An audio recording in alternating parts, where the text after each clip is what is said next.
अस्सलाम वालेकुम। Joints health YouTube channel में खुश आमदीद। नाजरीन, आज की इस वीडियो में हम आपको बताएंगे अगर आपके नी जॉइंट में, घुटने के जोड़ में या जिस्म के दीगर जोड़ों में सोजिश आ जाती है, इन्फ्लेमेशन हो जाती है, उसको आप घर में रहते हुए बाआसानी किस तरह से ख़त्म कर सकते हैं, इन्फ्लेमेशन सोजिश से निजात हासिल कर सकते हैं।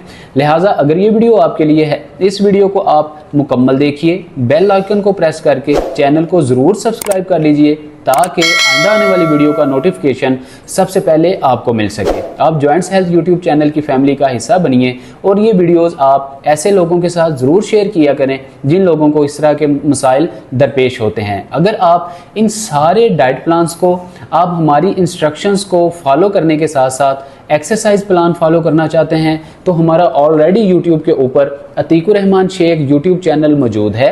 आप उस चैनल को देखकर अतीकुर रहमान शेख यूट्यूब चैनल की फैमिली का हिस्सा बनकर एक्सरसाइज प्लान फॉलो कर सकते हैं और अपने मसाइल को बजरिया एक्सरसाइज ठीक कर सकते हैं। नाज़रीन, घुटनों के जोड़ हों या आपके जिस्म के दीगर बॉडी जॉइंट्स हों, इन्फ्लेमेशन का हो जाना कोई बहुत बड़ी बात नहीं है। बाज़ औक़ात आपको रोज़मर्रा के कामकाज में ज़्यादती की वजह से भी घुटनों के जोड़ों के अंदर या दीगर जिस्म के जोड़ों के अंदर सोजिश हो जाती है, या बाज़ औक़ात बहुत सारी हमारी ऐसी वर्किंग मूवमेंट्स जो कि सिलाई कढ़ाई बैठ के करती हैं, उनके नी जॉइंट्स में बहुत ज़्यादा इन्फ्लेमेशन हो जाती है, या सम टाइम हमारे ऐसे सीनियर्स बुज़ुर्ग मर्द व ख़वातीन जो कि उम्र के तकाज़े के साथ साथ, बढ़ती हुई उम्र के साथ साथ जिस्म में कमज़ोरी आ जाती है, थोड़ा बहुत चलने फिरने की वजह से भी उनके जोड़ों के अंदर दर्द आ जाती है, दर्द भर जाती है और इन्फ्लेमेशन आ जाती है। बहुत सारे हमारे ऐसे मर्द व ख़वातीन हैं जो रात को सही सोते हैं, सुबह जब उठते हैं तो उनका जिस्म अकड़ा हुआ होता है, घुटनों के ऊपर सोजिश होती है, दीगर बॉडी जॉइंट्स पे भी इन्फ्लेमेशन होती है, बाज़ औक़ात मुंह भी सूजा हुआ होता है। ये थोड़ी बहुत कहीं ना कहीं आपको अलामात हैं आपके और क्रोनिक डिजीज़ की तरफ ये आपको लेके जाती हैं चीज़ें जो कि आगे जाके हम डिस्कस करते हैं।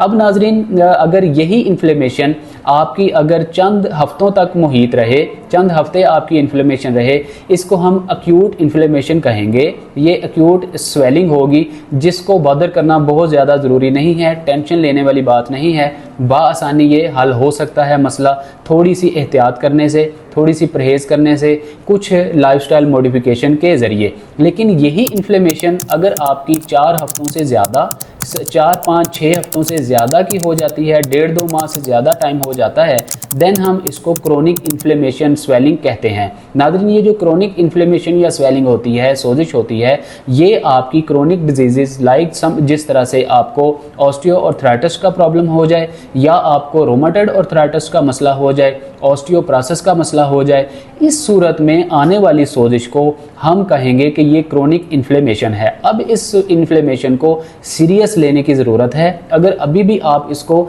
सीरियस नहीं लेंगे, कल को ये आपके लिए बहुत सारी और कॉम्प्लिकेशंस का बायस बन सकती है। अब ये जो एक्यूट इन्फ्लेमेशन है, इसमें आप डेली बेसिस पे बहुत सारी ऐसी जो हैं वो एलोपैथिक अद्वियात इस्तेमाल कर रहे होते हैं, आप मुख्तलिफ किस्म की अद्वियात ले रहे होते हैं, एंटी इन्फ्लेमेटरी मेडिसिन ले रहे होते हैं, या एक बहुत आजकल मेडिकल टर्म एक यूज़ होती है एनसिड, जिसको हम non steroidal anti inflammatory drugs भी कहते हैं। लोग बहुत सारी इस तरह की एंटी इन्फ्लेमेटरी अद्वियात लेते हैं जिसकी वजह से आर्जी तौर पे आपकी इन्फ्लेमेशन तो ख़त्म हो जाती है, दर्द में भी कहीं ना कहीं आपको फाका हो जाता है, लेकिन ये मुस्तकिल हल नहीं होता।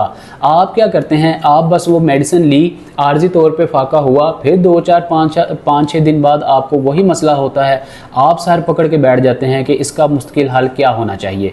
आज हम आपको इसका मुस्तकिल हल बताएंगे, साथ 1-2 एक्सरसाइजेस बताएंगे। इनको करने से इंशाअल्लाह आप इस सोजिश से मुकम्मल निजात हासिल करने में कामयाब हो जाएंगे। अब नाजरीन, अगर ये जो हमने आपको 2 तरह की इन्फ्लेमेशन बताई, अगर आपको एक्यूट इन्फ्लेमेशन है, आर्जी इन्फ्लेमेशन है जो कि किसी भी आपके रोज़मर्रा की एक्टिविटी के बाइस आपको हो जाती है, ये तो आप चंद दिन का रेस्ट करेंगे। चंद दिन का रेस्ट मुराद यही है कि आप बिल्कुल घर नहीं बैठ जाएंगे, बेड रेस्ट नहीं करेंगे, डेली की एक्टिविटीज़ को आप जारी रखेंगे, रोज़मर्रा के कामकाज करते रहेंगे, लेकिन आप थोड़ा सा काम करेंगे, थोड़ा सा आप रेस्ट करेंगे, फिर इसी तरह से आधे घंटे के गैप से आप बेड रेस्ट तो खैर नहीं करेंगे, आधे घंटे से आप जो है अपनी ड्यूटी के ऊपर ही आप थोड़ा रेस्ट करेंगे टांगों को आप ऊपर चेयर पे रख के सामने किसी जगह पे सपोर्ट पे रख के आप बैठेंगे, टांगों को लटका कर नहीं बैठेंगे। इस तरह करने से आपकी इन्फ्लेमेशन अल्टीमेटली जो है वो रिफ्लेक्शन से ही ठीक हो सकती है। लेकिन जैसे ही आपकी क्रोनिक इन्फ्लेमेशन में कन्वर्ट ये इन्फ्लेमेशन हो जाती है तो फिर आपको थोड़ा सोचने की ज़रूरत है। फिर ये होगा कि आपको देखना होगा कि क्या आपको आर्थराइटिस के बायस इन्फ्लेमेशन तो नहीं, आपको रोमाटॉइड आर्थराइटिस तो नहीं, ऑस्टियो आर्थराइटिस तो नहीं, या आपके कॉटिलेज के घिस जाने की वजह से, आपकी हड्डियों का गैप कम होने की वजह से, आपके लिगामेंट्स बहुत ज़्यादा कमज़ोर तो नहीं हो चुके जिसकी वजह से आपको इन्फ्लेमेशन है। अगर आपको इन 3-4 अलामात में से किसी भी एक किस्म की आपको अलामत की वजह से आपको इन्फ्लेमेशन का सामना है, देन आप सबसे पहले उस रीज़न को दूर करेंगे। अगर आपको ऑस्टियोआर्थराइटिस है तो आप चंद extension and flexion mobility exercises करने के साथ साथ थोड़ा डाइट प्लान फॉलो करने के साथ आप इस इन्फ्लेमेशन को दूर कर सकते हैं। लेकिन अगर रोमाटॉइड आर्थराइटिस हो, फिर नाज़रीन क्या होता है, अगर आप ऑस्टियोआर्थराइटिस की इन्फ्लेमेशन को काबू करने में नाकाम रहते हैं, आप नहीं उसको ख़त्म करते, वक्ती तौर पे आप जो है वो उसको इग्नोर कर देते हैं, फिर ये रोमाटॉइड आर्थराइटिस में शिफ्ट हो जाती है। इससे फिर क्या होता है, आपको ऑस्टियोप्रोसिस का मसला स्टार्ट हो जाता है, हड्डियों के भुरने का मसला, भुरभुरेपन का मसला शुरू हो जाता है। इसमें क्या होता है कि दोनों हड्डियां गैप ख़त्म हो चुका, गैप ख़त्म होने के बाद आपस में घिसती रहती हैं, रगड़ खाती रहती हैं, रगड़ खाने के बायस ये आहिस्ता आहिस्ता हड्डियां जब भुरती हैं तो आपके कॉटिलेज के इर्द गिर्द, आपके नी जॉइंट के इर्द गिर्द फैल जाते हैं, और ये छोटे छोटे ज़र्रात और रेशे जो हड्डियों के होते हैं उसकी वजह से आपके नी जॉइंट के अंदर इन्फ्लेमेशन हो जाती है, और बड़ी बेढंगम सी इन्फ्लेमेशन हो जाती है, बहुत ज़्यादा इसके अंदर स्टिफनेस आ जाती है, आपका नी जॉइंट सही तरीके से मूव भी नहीं कर पा रहा होता, रात को सही सोते हैं, सुबह उठते हैं बहुत ज़्यादा अकड़ाव होता है, आपका नी जॉइंट जाम और ब्लॉक हुआ होता है। इस सूरत में नाजरीन आपको फौरी तौर पे पहले कुछ ऐसी डाइट प्लान को फॉलो करना होगा, कुछ एक्सरसाइजेस को फॉलो करना होगा, उसके साथ आपको कुछ एहतियात करना होगी। अब एहतियात में सबसे पहले हम आपको बताते हैं कि सोजिश को आप परहेज़ के तौर पे किस तरह से लेंगे। आपने सबसे पहले, आपको कंफर्म हो चुका कि आपको एक्यूट है या आपको क्रोनिक इन्फ्लेमेशन है, आपने दोनों सूरतों में अपने पाँव को, अपनी टांगों को ज़मीन पर लटका कर नहीं बैठना होता, बल्कि आपने जो है अगर आप चेयर पे बैठे हैं, आप सामने दूसरी चेयर रखें, उसके ऊपर अपनी टांगों को रखें। अगर आप घर में हैं, आप बेड पर बैठे हैं, तो आपने अपनी टांगों के नीचे, मतलब अपने दोनों पाँव के नीचे और अपने दोनों नी जॉइंट्स के नीचे आपने तकरीबन आधे फीट का ऊंचा आपका पिलो हो या कोई कुशन हो, आपने इतना ऊंचा अपनी टांगों को करना है। मतलब मान के चलें ये आपकी टांगें हैं, आपने दोनों पाँव के नीचे और दोनों घुटनों के नीचे इस रुख का बिल्कुल स्ट्रेट पोजीशन में आपने पिलो रखना है, और इस तरह से आपकी इस पोजीशन में टांगें उठी हुई होंगी। तकरीबन आधा फीट, आप पौना फीट आपने अपनी दोनों टांगों को ऊपर रखना है। इससे होगा ये कि ब्लड सर्कुलेशन जो है आपके नी जॉइंट के ऊपर रहेगी, बहुत ज़्यादा ब्लड फ्लो जो है वो आपके पाँव की तरफ, एंकल की तरफ या आपके काफ मसल्स की तरफ, आपकी शिन बोन की तरफ नहीं आएगा, और आपको इन्फ्लेमेशन होने के कम चांसेस होंगे। अगर होगी भी तो आहिस्ता आहिस्ता वो रिजॉल्व हो जाएगी, उतर जाएगी। इस तरह से आपने घर में बैठना है, चलना फिरना है, आपने वॉशरूम जाना है, आप एक्टिविटी करें। एक्टिविटी करने के बाद आप चंद मिनट के लिए अपनी टांगों को लटका कर बैठ सकते हैं, थोड़ा सा टांगों को रिलैक्स करें, ब्लड फ्लो को नॉर्मल करें, फिर आप अपनी टांगों को ऊपर किसी ऊंची जगह पर रख के बैठेंगे। इस प्रैक्टिस को आप तकरीबन 1 महीना जारी रखेंगे। जैसे ही आप 1 महीना कंप्लीट करेंगे, इंशाअल्लाह आप देखेंगे आपके घुटनों की इन्फ्लेमेशन, आपके घुटनों के अंदर मौजूद अकड़ाव, स्टिफनेस आहिस्ता आहिस्ता, दर्द भी होगी तो ख़त्म होना स्टार्ट हो जाएगी।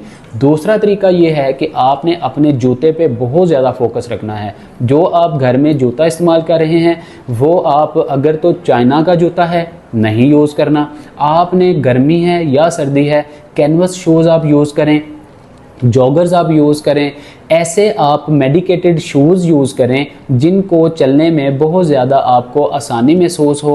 वो इतने आपके लाइट वेट होने चाहिए कि जब आप चलने फिरने में, जब आप चलें फिरें, आप कदम उठाएं तो आपको जूतों का वज़न महसूस ना हो। बहुत लाइट वेट और सॉफ्ट होने चाहिए। इस तरह का जूता पहने, ऊपर से बिल्कुल बंद पहने, जिसको हम कैनवस शूज़ या जॉगर्स कहते हैं। ये आप गर्मी हो या सर्दी हो, बहुत सारे हमारे ऐसे सीनियर्स बुज़ुर्ग मर्दो ख़वातीन ये कहते हैं कि डॉक्टर साहब हम तो गर्मियों में किस तरह शूज़ पहने। हम आपको 24/7 कैनवस शूज़ या जॉगर पहनने का मशवरा नहीं देते। आप घर में हैं तो आप उतार दें, बस आप घर में बंद जूता कोई भी पहने, आपने कोई एक्टिविटी करनी है करें। लेकिन जब आपने वॉक करनी है, एक्सरसाइजेज करनी है, जब आपने कहीं ट्रैवल करना है, देन आप ऐसा बंद जूता कैनवस शूज़ इस्तेमाल करेंगे तो आपकी इन्फ्लेमेशन में काफ़ी ज़्यादा आपको हेल्पफुल होगा इन्फ्लेमेशन को कम करने में। इसके अलावा जो दूसरा हमारा ट्रिक है वो है डाइट प्लान। नाजरीन, आप अपनी डाइट में ऐसी चीज़ों को ऐड करेंगे जो कि एंटी इन्फ्लेमेटरी फूड्स हों। अब एंटी इन्फ्लेमेटरी जो फूड्स हैं उनमें सरे फहरिस्त आपकी सब्जियां हैं, तरकारियां हैं, ग्रीन लीफी वेजिटेबल्स हैं। ग्रीन लीफी वेजिटेबल्स में आपने सबसे पहले चुकंदर का इस्तेमाल करना है। बहुत ही the best antioxidant, anti inflammatory properties के हामिल है। जब आप चुकंदर का इस्तेमाल करेंगे, इसका आप सलाद बनाकर इस्तेमाल करेंगे, सैलेड में आप इसको यूज़ करें या वैसे ही आप इसको किसी भी फॉर्म में यूज़ करेंगे तो ये आपकी सोजिश को ख़त्म करने में अहम किरदार अदा करेगा। नाज़रीन, इसके बाद खीरा है। खीरे के अंदर भी ऐसे फाइबर्स पाए जाते हैं, ऐसे एंटी इन्फ्लेमेटरी प्रॉपर्टीज़ पाई जाती हैं जो कि आपकी इन्फ्लेमेशन को ख़त्म करने में, अकड़न जकड़न सोजिश को कम करने में बहुत अहम किरदार अदा करता है। इसका इंटेक आप ज़्यादा कर सकते हैं। इसके अलावा आपकी बंद गोभी है, एक फूल गोभी होती है जो कि बादी होती है, वो आपने यूज़ नहीं करनी, उससे आपकी इन्फ्लेमेशन में इजाफा हो सकता है। आपने बंद गोभी का इस्तेमाल करना है, वो जो है आपकी इन्फ्लेमेशन को कम करेगी, आपके नी जॉइंट्स के अंदर प्रोटीन्स की कमी को दूर करेगी, फाइबर की, मैग्नीशियम की कमी को दूर करेगी, आपके लिगामेंट्स को मजबूत करेगी और इन्फ्लेमेशन और दर्द को कम करने में अहम किरदार अदा करेगी। नाज़रीन, ये जो सारी चीज़ें हैं आपने इसका सैलेड भी बना सकते हैं, सैलेड के तौर पे इस्तेमाल करें। पुदीना, अदरक, अनारदाना, लहसुन की आप चटनी बनाएं, इसको इस सैलेड के ऊपर आप ऐड करें, अप्लाई करके उसको मिक्स करके आप खा सकते हैं। आपने ठंडा दूध नहीं पीना, आपने खट्टी चीज़ें, मीठी चीज़ें, किसी किस्म के बाज़ारी खाने, मसाला जात, लाल मिर्च, हरी मिर्च का इस्तेमाल कम से कम करें, काली मिर्च का इस्तेमाल ज़्यादा से ज़्यादा करें। इन सारी चीज़ों को आप फॉलो करेंगे, आपके घुटनों की इन्फ्लेमेशन, दीगर जिस्म के जोड़ों की इन्फ्लेमेशन देखते ही देखते कम होगी। इसके अलावा नाज़रीन, कुछ फल आ जाते हैं। फलों में आम जो है ये एक बादशाह फल है। बहुत मिथ पाई जाती है, बहुत सारे डॉक्टर, सोशल मीडिया पे लोग गाइड कर रहे होते हैं कि आम जो है इसको आप डायबिटिक पेशेंट जो हैं या जितने भी क्रोनिक डिजीज़ वाले पेशेंट आम इस्तेमाल नहीं कर सकते। ये बहुत बड़ी मिथ है। नाज़रीन, हमेशा याद रखिए, मैं अपनी वीडियोस में हमेशा बात करता हूँ कि अल्लाह रब्बुल इज़्ज़त के बताए हुए फितरी अमल के मुताबिक चलें। अल्लाह रब्बुल इज़्ज़त जो आपको हुक्म दे उसके मुताबिक चलें। कभी आपको कोई भी क्रोनिक डिजीज़ या आपको किसी किस्म का मसला, बीमारी पैदा नहीं होगी। अब लॉजिक क्या है, अल्लाह रब्बुल इज़्ज़त ने जो आपको मौसमी फल दिए हुए हैं, मौसमी फलों को कभी भी आप तर्क ना करें, कम करें, मुतदिल और एतदाल के साथ आप मुनासिब मिकदार इस्तेमाल करें, लेकिन कभी भी उसको छोड़ना नहीं चाहिए। फल है, ये एक मौसमी फल है। जिस मौसम में अल्लाह रब्बुल इज़्ज़त ने इसको पैदा किया, बनाया, इसकी अफजाइश की, वो एक सही ऐन वक्त है हर इंसान की सेहत के लिए या सेहत को दुरुस्त रखने के लिए। उस मौसम में उस फल को इस्तेमाल करना चाहिए। आम है, आम का आप ज़रूर इस्तेमाल करें। ये ऐसे एंटी इन्फ्लेमेटरी, एंटीऑक्सीडेंट इसके अंदर प्रॉपर्टीज़ पाई जाती हैं। ये आपके जिस्म के अंदर सोजिश को, इन्फ्लेमेशन को, थकान को, अकड़न जकड़न को, आपके रिंकल्स को, आपके स्किन डिजीज़ को, आपकी एलर्जी को, या आपके जो नसें बहुत ज़्यादा सुकड़ जाती हैं, आपके पट्टे बहुत ज़्यादा खुश्क और तुर्श हो जाते हैं, खुश्की आपके अंदर बहुत ज़्यादा हो जाती है, कॉन्स्टिपेशन का जिन लोगों को मसला होता है, या बहुत सारे ऐसे लोग ऐसे ही उनको थकान हो जाती है, जिस्म थका थका और सुस्त रहता है, ऐसे लोग जैसे ही आम खाएंगे उनको एक अजीब किस्म की एक एनर्जी बूस्टर के तौर पे एनर्जी मिलेगी, ताकत और पावर आएगी। आपने अक्सर देखा होगा बहुत सारे ऐसे लोग जिनको कॉन्स्टिपेशन का मसला रहता है, कब्ज़ का मसला रहता है, उनके लिए ये बहुत ही अच्छी चीज़ है। आम का इस्तेमाल बहुत अच्छी चीज़ है। ऐसे लोग जो कि रात की नींद जिन लोगों को सही नहीं आती, चिड़चिड़ापन और उदासी बहुत ज़्यादा रहती है, ऐसे लोग आम खाएं। आम जो है आपको हैप्पीनेस प्रोवाइड करता है, खुशी वाला जो सेल है, जो हार्मोन है डोपामिन जिसको कहते हैं, वो अच्छे तरीके से प्रोड्यूस करने में अहम किरदार अदा करता है। ख़ास तौर पे आपने अक्सर देखा होगा लोगों के जिस्म में जो है वो पीएच लेवल बहुत कम रहता है। जिन लोगों को खून की बहुत ज़्यादा कमी रहती है वो आम का इस्तेमाल ज़रूर किया करें। मौसमी फल है, आपके जिस्म में पीएच लेवल को ये कंट्रोल करने में अहम किरदार अदा करता है। कॉन्स्टिपेशन वाले हजरात जिनको मैदे का मसला है, उनको एच पायलरी का अगर मसला है तो इंशाल्लाह आम के इस्तेमाल से आपका ये भी मसला हल हो जाएगा। घुटनों की, दीगर बॉडी जॉइंट्स की, चेहरे की सोजिश इंशाल्लाह देखते ही देखते ख़त्म हो जाएगी। जो लोग सुबह उठते हैं सोजिश होती है, अकड़न जकड़न महसूस करते हैं, सुस्ती चिड़चिड़ापन होता है, रात को नींद सही नहीं आती, सारे मसाइल इंशाल्लाह इसको इस्तेमाल करने से हल हो जाएंगे। अब नाज़रीन थोड़ा सा आ जाते हैं कि कौन सी ऐसी एक्सरसाइजेज हैं जिनको करने से हम अपनी इन्फ्लेमेशन को ठीक कर सकते हैं। तो आइए आपको 2 एक्सरसाइजेज के बारे में बता देते हैं। इन एक्सरसाइजेज को करके आप अपने घुटनों की इन्फ्लेमेशन से निजात हासिल कर सकते हैं।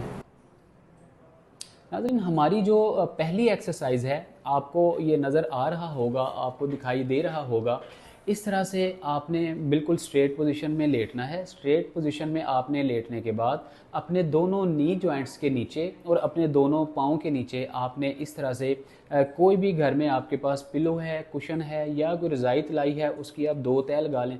मैं हमेशा से ऐसे इक्विपमेंट आपको बताता हूं जो घर में बाआसानी आपके पास अवेलेबल हों। इस तरह से नाज़रीन आप दोनों नी जॉइंट्स के नीचे, अपने पाँव के नीचे आप कोई पिलो रखेंगे, कुशन रखेंगे, तकरीबन आधा पौना फुट अपनी टांगों को ऊपर रखेंगे और इस तरह से आप अपनी पहले एक टांग को ऊपर की जानिब उठाएंगे, फिर आहिस्ता आहिस्ता इसको नीचे की जानिब लेके आएंगे, 5 सेकंड का होल्ड देंगे, फिर आप दूसरी टांग को ऊपर उठाएंगे। तकरीबन आप 15-20 सेकंड होल्ड दे सकते हैं। अगर आपके नी जॉइंट में बहुत ज़्यादा पेन का एहसास नहीं है, आप होल्ड दें। होल्ड देने के बाद आहिस्ता आहिस्ता आप नीचे लेके आएँ। इसी पोजीशन में आप बैठे रहेंगे, लेटे रहेंगे। लेटने के बाद आप अपने नी जॉइंट्स को ज़मीन की जानिब स्क्वीज़ करेंगे।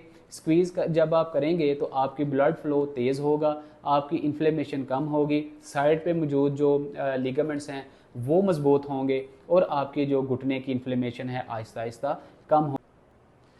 हमारी जो दूसरी एक्सरसाइज है, दूसरी एक्सरसाइज में भी आपने बिल्कुल स्ट्रेट पोजीशन में ही लेटना है। अपने नी जॉइंट्स और अपने जो है एंकल जॉइंट्स, उनके नीचे आपने इसी तरह से पिलो रखना है। आधा पौना फुट टांग को ऊंचा ही रहने देना है। जो आपका नी जॉइंट है, आपकी पटेला बोन है, जो आपकी चपनी है, उसके इर्द गिर्द आपको बहुत ज़्यादा इन्फ्लेमेशन महसूस होगी। अब आपने दोनों, अब आपके जो हाथ के अंगूठे हैं, दोनों हाथ के अंगूठों की टो पॉइंट जो है उसकी मदद से आपने अपने पटेला के इर्द गिर्द वाले मांस को नीचे की जानिब इस तरह से आपने मसाज करते हुए आपने नीचे की जानिब आना है। आराम के साथ आप नीचे की जानिब प्रॉपर नीचे आएंगे, नीचे नसों तक आप आएंगे। फिर आप ऊपर वाले जो आपके बिल्कुल पटेला के ऊपर वाला जो पोर्शन है, वहाँ पे आप अपने अंगूठों की मदद से मसाज करते हुए नीचे की जानिब आएंगे। फिर आप पटेला के नीचे बिल्कुल जो आपके लिगामेंट्स हैं, वहाँ पे आप दोनों अंगूठों की मदद से आप मसाज करते हुए नीचे की जानिब आएंगे। फिर ये 3 स्टेप करने के बाद पूरे पटेला के राउंड अबाउट आप इस तरह से अपने अंगूठे को जो है पहले क्लॉकवाइज मूव करेंगे। क्लॉकवाइज आप तकरीबन 5-7 सेकंड, 10 सेकंड आप करें। उसके बाद आप एंटी क्लॉकवाइज जब करेंगे तो इंशाल्लाह आपके जो घुटनों के अंदर इन्फ्लेमेशन होगी, बाज़ औक़ात किसी इंजरी के बायस ब्लड जो है आपके जॉइंट्स के अंदर आ जाता है। क्योंकि नाज़रीन इसको हम सम टाइम कहते हैं, ये आपके जिस्म की प्रोटेक्शन के लिए भी जो अल्लाह रब्बुल इज़्ज़त ने आपको आपके जोड़ के अंदर टिश्यूज़ प्रोवाइड किए हुए हैं। जिस तरह अंडा छीलें, अंडे के छिलके के नीचे आपको एक झिल्ली नज़र आती है, बिल्कुल इसी तरह आपके मांस के नीचे हड्डी के ऊपर अल्लाह रब्बुल इज़्ज़त ने हमें एक जो है वो झिल्ली प्रोवाइड की। आपको कोई हिट लगती है, उस हिट लगने के बाद सबसे पहले आपको जो चीज़ प्रोटेक्ट करती है वो आपके जिस्म के अंदर जोड़ के ऊपर मौजूद वो झिल्ली होती है, जिसको हम टिश्यूज़ कहते हैं। टिश्यूज़ बाज़ औक़ात डैमेज हो जाते हैं, फट जाते हैं। जब वो अपनी जगह छोड़ते हैं उस हिस्से के अंदर खून थोड़ा सा जमा हो जाता है, जिसके अंदर इन्फ्लेमेशन आ जाती है। ये कोई बहुत बड़ा मसला नहीं है। ये एक्सरसाइजेज और आप ट्रिक्स इस्तेमाल करेंगे तो इंशाल्लाह आपकी इन्फ्लेमेशन ख़त्म हो जाएगी। इसके बाद नाज़रीन थोड़ी सी लाइफस्टाइल मॉडिफिकेशन होती है। आप लाइफस्टाइल मॉडिफिकेशन के थ्रू भी अपनी इन्फ्लेमेशन को ख़त्म कर सकते हैं। डेली हल्की फुल्की वॉक करें, रोज़ाना की बुनियाद पे ये कुछ एक्सरसाइजेज करें, रोज़ाना की बुनियाद पे आप ये जो डाइट प्लान है इसको फॉलो करें। लाइफस्टाइल मॉडिफिकेशन में आपके पास अगर किसी किस्म का ऑयल मौजूद है, क्योंकि हमारे पास तो ये अपना तैयार करदा herbal heaven pain off joint oil है। हम यही हमेशा से अपने पेशेंट्स को ऑयल जो है रिकमेंड करते हैं। पूरी दुनिया से लोग हमसे मंगवा रहे होते हैं। आपको भी चाहिए तो आपको भी ये होम डिलीवरी फ्री मिल जाएगी। आप ये वाला जो तेल है इसकी मसाजेशन करके आप अपने नी जॉइंट पेन रिलीफ हासिल कर सकते हैं, या आप जो है आप घुटने की सोजी से निजात हासिल कर सकते हैं। ये नाजरीन कुछ टिप्स एंड ट्रिक थी। आपको हमने लाइफस्टाइल मॉडिफिकेशन बताया, आपको हमने डाइट प्लान बताया, इसके अलावा 2 एक्सरसाइजेज बताई। इनको फॉलो करके आप सोजिश से निजात हासिल कर सकते हैं। अगर आपको एक्सरसाइज प्लान चाहिए, आप अतीकुर रहमान शेख यूट्यूब चैनल पे जाके आप एक्सरसाइजेस को फॉलो कर सकते हैं और आप अपने जिस्म के जोड़ों को, अपने जिस्म को, दीगर बॉडी ऑर्गन्स को ताकतवर और तंदुरुस्त रखने में अहम किरदार अदा कर सकते हैं। आप हमसे कंसल्टेशन हासिल करना चाहते हैं, नीचे दिए गए नंबर के ऊपर आप कॉल करेंगे, कॉल करके कंसल्टेशन अपॉइंटमेंट बुक करवाएंगे, आप हमारे साथ बात कर सकते हैं। 110% आपकी प्रॉब्लम का सलूशन हम आपको देंगे, जिससे आप सेहतमंद और तंदुरुस्त रहेंगे। अपना बहुत सारा ख्याल रखिए। हमें दीजिए इजाज़त। अस्सलाम वालेकुम व रहमतुल्लाह।